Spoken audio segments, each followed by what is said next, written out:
Alors ici ensemble, on va voir un petit peu les petites corrections à apporter et comment on peut faire, puisqu'on a déjà vu des exercices de réalisation de mise en page sur Publisher, et l'objectif est de faire des petites corrections, et après, en finalité, l'objectif c'était de prendre par exemple cette image, plutôt ce document, le transformer en tant qu'image et le récupérer pour l'utiliser dans le PowerPoint, puisque le dernier atelier qu'on avait fait c'était avec le PowerPoint. Alors la première chose que j'ai remarqué qu'il faut corriger sont les petites flèches ici qui ne sont pas alignées.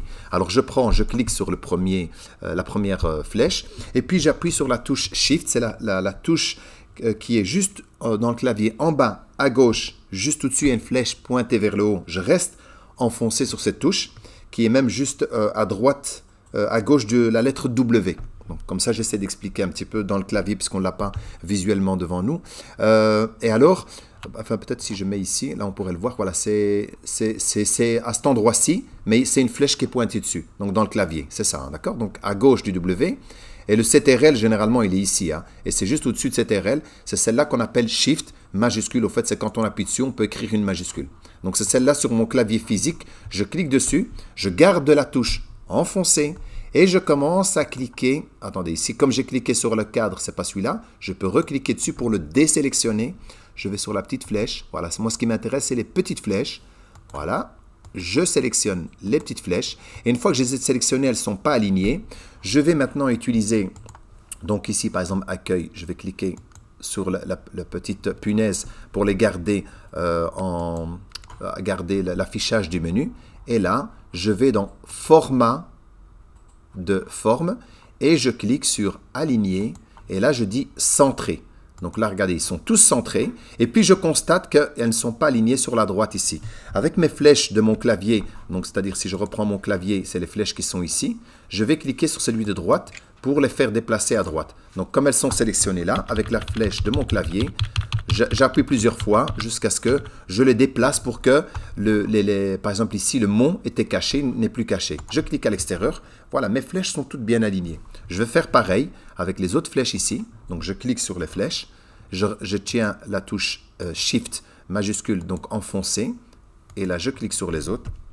Je vais dans Aligner.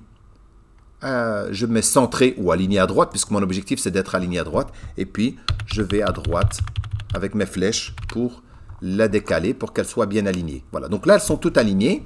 Je profite de la même occasion pour, je vais un peu zoomer pour que vous puissiez mieux voir. Donc ici, vous voyez par exemple, si je regarde mon cadre ici, ils ont une épaisseur plus grosse ici, et là, non.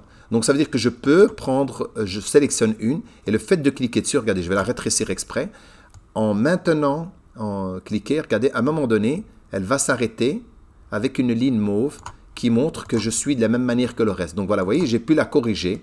Rien qu'en faisant ça, voilà, j'ai corrigé là. Je vais aussi vous montrer un exemple si jamais c'était de ce côté-ci, ce sera plus visible. Voilà, regardez ici, elle n'est pas bien. Je prends celle-ci, je reste cliqué. Je vais glisser vers la gauche. J'ai remarqué qu'avec la cellule de gauche, enfin l'encadrement qu'on a fait à gauche, elle est bien parallèle, puisque grâce aux petites pointillés roses au-dessus et en dessous, on voit bien que c'est bien parallèle. Et celle d'en dessous, dès qu'elle va arriver comme celle d'en dessous, j'aurai la même chose en vertical. Regardez, tac, vous voyez la ligne?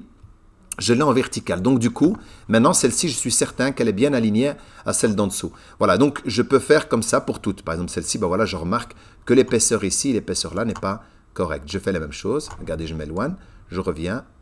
Et voilà, là c'est bon. Pareil pour celle-ci. C'est une petite correction hein, qui n'est pas obligée, mais c'est pour que ça soit parfait. Comme ça, nos zones sont parfaites. Donc là, on a fait le tour d'un petit peu des petites corrections de mise en page. Je parle de corrections puisque dans les leçons précédentes, il y avait comment réaliser ceci. Hein, donc, ce n'est pas l'objectif de cette leçon-ci. Voilà, donc là, je les vois. Et puis, je remarque, bah, ici aussi, là, vous pouvez remarquer que j'ai aussi ceci qui n'est pas bien centré. Donc, je clique sur celle-là et je peux la décaler pour qu'elle soit voilà, bien alignée. Et grâce à ces petites zones, les petites lignes roses, bah, ça me montre que c'est bon. Ici, pareil aussi, j'ai une épaisseur trop grande. Je m'éloigne là. Regardez. Donc là, c'est plus que parfait partout. Voilà, donc là, je pense que c'est bon. Après, il y a encore des petites corrections ici. Donc là, on pourrait regarder, parce qu'ici, je remarque que juste au-dessus, on ne voit pas bien le Fatiha, je pense. Oui, c'est ça. Donc ici, pour corriger ça, ça part de la zone de texte qui est ici. Plus. La prochaine correction à faire ici, c'est justement, par exemple, dans la zone de texte qu'il y a ici, ben, je constate que je ne vois pas l'écriture dans son entièreté.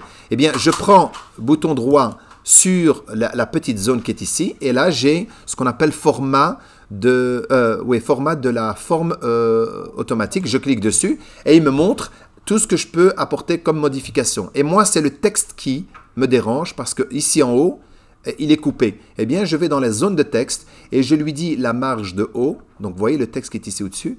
Là, j'aurais pu lui dire directement le mettre au milieu. Donc, comme ça, il est au milieu. Si je fais OK, le texte se met au milieu. Mais le problème, il se met au milieu de quoi? De toute ma zone. Ce n'est pas mon objectif. Donc, j'annule. Soit en cliquant ici, soit en utilisant les raccourcis CTRL Z, comme on le voit là. Je clique une fois en arrière. Donc, je reviens, bouton droit. Regardez, quand j'ai mes 4 flèches, hein, je fais bouton... attendez, hop, voilà. Et là, j'ai format de la forme automatique, zone de texte. Et là, je vais plutôt lui dire de descendre la marge de haut. Alors, je décide de combien je vais descendre. Je fais ça, on va voir si c'est suffisant. Voilà, donc vous voyez, là, c'est bon. Comme ça, le jeu, c'est bon aussi. Et pareil, il faut faire bien sûr pareil pour toutes les autres. Donc, bouton droit, je refais encore une fois pour celle-ci pour que vous puissiez avoir cet aperçu. Zone de texte. Et là, je monte. Voilà, et je fais OK. Et voilà. Et donc, bien sûr, il faut corriger toutes les autres pour qu'elles soient pareilles. Donc, voilà. Et maintenant, la dernière chose à faire là-dedans, c'est, on avait le souhait de se dire, bah tiens, je voudrais convertir ceci. Voilà. Ceci, je voudrais le convertir en image pour l'utiliser dans PowerPoint. Comme on avait dit, parce que dans PowerPoint, on peut utiliser des images. Donc, je reviens là. Alors, ce que je fais, je peux réduire celui-ci pour que ça soit plus petit. Et là, encore comme ça. Voilà, comme ça je vois l'entièreté de ma page. Ça c'est une possibilité, parce que ça c'est simplement dans Publisher. Hein. Ben, je peux sélectionner tout ça, soit en mettant ici ma souris à l'extérieur de tout, et je viens jusque là, et là je suis certain qu'il a tout sélectionné. Ça c'est une manière. L'autre manière c'est que je clique ici à l'extérieur, et j'utilise la raccourci du clavier, donc CTRL, plus le A en même temps. Donc ici, je reste enfoncer la touche CTRL et j'appuie sur le A. Automatiquement, il me sélectionne tout. Ça s'appelle CTRL A. CTRL plus A. Ça sélectionne tout. Et je vais convertir ceci en tant qu'image. Donc, je clique bouton droit. Attendez, ici, je recommence. À l'extérieur. Attention, à l'extérieur qu'il faut sélectionner. CTRL A. Je viens ici avec mes 4 flèches. Bouton droit. Et là, je dis enregistrer en tant qu'image. Je m'assure que tout est sélectionné et que je viens bien avec mes 4 flèches, bouton droit, enregistrer en tant qu'image. Je clique dessus et là, il me dit quel est le nom que je veux donner pour l'image. Alors, vous voyez ici, il est marqué PNG. PNG, au fait, c'est pour garder la transparence qu'on ne voit pas à travers. Ou alors, je peux choisir un autre format, GIF, JPEG, TIFF. Ce sont les formats d'image. Donc, je veux mettre une en PNG, comme ça, vous allez voir. Et là, je vais l'appeler, voilà, test 1. Voilà, et je vous montrerai l'autre en test 2. Voilà, je l'ai enregistré. Je refais les mêmes choses en format JPEG, bouton droit. Attention, quand il y a les 4 flèches, voilà. Enregistrer en tant qu'image. Et donc, c'est celle-ci, sauf que moi, je ne veux pas que ce soit du PNG, mais du JPEG. Comme ça, vous voyez la différence. Vous voyez, ça, c'est des images JPEG. Et les autres, c'est PNG. Et je vais l'appeler ici test 2. Exprès, comme ça, j'ai 2 noms différents pour m'y retrouver. Voilà, je l'ai fait. Maintenant, je vais dans mon PowerPoint. Et je vais insérer une image, donc ici, qui est dans cet appareil, qui est dans mes images. Là, j'ai le PNG et là, j'ai le JPEG. Donc, si je prends le PNG, je l'insère. Vous voyez ici, je ne sais pas si vous voyez derrière, je vois à travers là. Je vois ce qui est écrit derrière. Je vais aller prendre l'autre, en toute logique. Normalement, il aurait dû faire la même chose. Voilà, insérer le JPEG, maintenant le format JPEG. Et là, regardez, est-ce que je vois ce qui est derrière? Voilà, vous voyez la différence? Donc, celui-ci, il me met un fond blanc derrière, donc je ne vois pas à travers. Et celui-ci, j'ai une transparence derrière. D'accord? Donc, j'ai une transparence là où il n'y avait pas de zone. Celui-ci, il n'y a pas de transparence là. Pourquoi? Parce que si je reviens dans mon document, je vais remarquer que dans cette zone-ci, celle-ci, vous avez mis une grande zone qui, elle, avait, donc format, il avait un fond derrière, un remplissage. Si je mets aucun remplissage, donc normalement c'est celle-ci, si je ne dis pas de bêtises, parce que je vois qu'il y a plusieurs zones. Ouais, normalement c'est celle-là. Je vais vérifier. Je vais vérifier avec celle-là. CTRL A. Je clique encore une fois bouton droit. J'espère qu'il n'y a pas 2 zones. Et là, je vais l'appeler test 3. en PNG. Voilà, le 3. Je vais vérifier. Insérer une image. Si bien sûr j'ai bien désélectionné la bonne... voilà, regardez ici, vous avez vu? Voilà, j'ai bien désélectionné. Vous voyez, on voit tout à travers. C'est simplement parce que tout à l'heure, ici, on voit du blanc, hein, on le voit parce que c'est le fond. Mais en réalité, la grande zone qui est ici, on lui a retiré le fond. Donc celle-là, attendez. C'était là. Voilà, c'est le grand extérieur. Je lui ai retiré le fond. Et donc, du coup, maintenant, quand je suis dans PowerPoint, vous voyez que celui-ci, je vois à travers partout.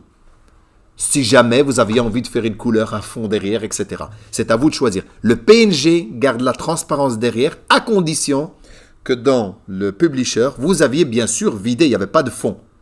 Vous avez vu ici les petites zones de texte, celles-ci, elles ont un fond blanc. Mais si je retire cela, elles aussi, ça fonctionnera comme ça. Donc je vais le faire. Je prends par exemple les deux premières, celle-ci, je vais dans Format, et regardez, elle a un fond blanc. Je lui dis aucun remplissage. Donc celui-ci n'a pas de remplissage. Et celui-ci, il en a un. Je refais la même chose. Je clique à l'extérieur, je fais CTRL-A pour tout sélectionner. Ou bien, je sélectionne comme ça. Voilà. Si je ne sélectionne pas tout, j'aurai que ça comme image. Hein. Je prends tout. Voilà. Est-ce que tout est sélectionné? Oui. J'ai mes 4 flèches, bouton droit. Enregistrer en tant qu'image. Je vais faire encore mon PNG, mais le 4 maintenant ici. Donc, c'est la dernière version. Comme ça, vous voyez. Je fais enregistrer. Et donc, je vais dans PowerPoint. Je vais aller chercher, insérer l'image de cet appareil. Et je prends cette fois-ci la 4e. Et regardez. Je ne sais pas si vous voyez, mais voilà. Celui-ci n'a pas de fond. Celui-là a un fond. Au cas où vous avez besoin de mettre un autre fond. Maintenant, si vous voulez garder le blanc, vous pouvez garder. Donc là, comme ça, vous avez vu. Donc ça veut dire que maintenant, ici, en réalité, j'ai mes images que j'ai pu récupérer pour le mettre dans le PowerPoint. Et voilà. Et il suffit simplement pour tous les autres. Si je veux celle-ci, je fais pareil. Je viens à l'extérieur, je fais CTRL-A, CTRL-A. Ou bien, je sélectionne comme ça avec ma souris à l'extérieur et je reprends tout. Voilà, tout est sélectionné. Je refais les mêmes choses pour toutes les images. Ça, c'est uniquement avec Publisher. Hein. Voilà, bien sûr, il existe d'autres systèmes pour le faire. Voilà, je vais le mettre ici en JPEG parce que je n'ai pas besoin de transparence, on va dire. Et je vais l'appeler test allez, 5, parce que je sais plus, ouais, je crois que c'était 4, maintenant 5. Je reviens là. Je vais insérer une nouvelle diapositive et je vais soit utiliser ici pour insérer l'image, soit je vais dans insérer l'image comme on fait d'habitude. Je vais là et là, je prends le test 5, il est là. Regardez, voilà. Et donc là, bien sûr, quand il est là, je peux un petit peu l'agrandir parce que le format, vous êtes en format portrait et non pas en paysage. Donc forcément, elle sera comme ça, mais rien ne vous empêche de mettre une ici et une à côté, par exemple. Voilà. Et ceci ne sera pas visible, hein, le texte qui est derrière. Hein, voilà. Voilà, donc là, vous avez ceci. Je vais dupliquer celle-ci, simplement pour dire, voilà, je vais, dans la première, je vais garder, voilà, je vais garder les deux là. Je prends celle-ci, je les garde là. Ce qui est derrière, oh, j'en ai pas besoin, c'est les zones de texte. Voilà. Et dans celle-ci, par exemple, je vire et je garde. Encore deux modèles pour montrer simplement. Voilà. Et donc là, maintenant, vous avez là, les images qui sont dans le PowerPoint.